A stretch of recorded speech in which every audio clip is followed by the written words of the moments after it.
अस्सलाम वालेकुम, मैं हूं सूफिया मलिक और आप देख रहे हैं PKN न्यूज। गुजरांवाला में हकीकी बेटे ने बाप को छुरियों को वार करके शदीद जख्मी कर दिया। बात करते हैं सरदार ताहिर महमूद से। जी सरदार ताहिर, आगाह कीजिएगा इस अफसोसनाक वाकये के हवाले से। बिल्कुल थाना भगवानपुरा का नवाही इलाका कलर आबादी, जहाँ पर हकीकी बेटे ने अपने ही वालिद को छुरियों के वार करके शाहरा काट दी और शदीद ज़ख्मी कर दिया।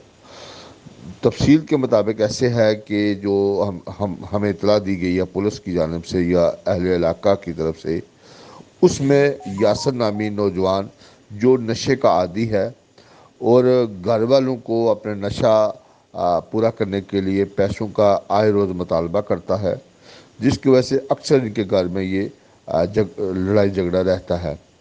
और उसके वालिद ने जो 65 साला मोहम्मद नज़ीर हैं, उन्होंने अपने बेटे को मना किया, यासर नामी ये नौजवान को, और उसके मना करने पर वो तैश में आ गया और उसने अपने वालिद पर छुरी के तेज़ धार से वार किए, जिसकी वजह से उनकी शाहरा शदीद ज़ख्मी हुई, वो काट दी गई।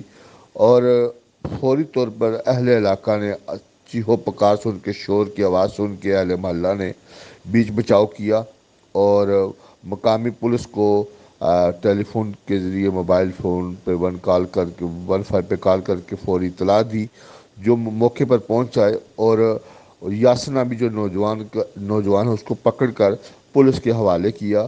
और जो बुज़ुर्ग हैं उनको रेस्क्यू अदारे ने सिविल अस्पताल गुजरांवाला मुंतकिल कर दिया गया है।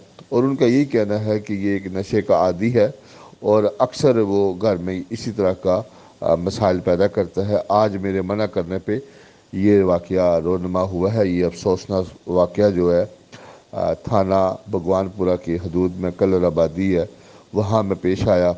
तो जी, बहुत शुक्रिया सरदार ताहिर, हमें तफसीलात से आगाह करने का।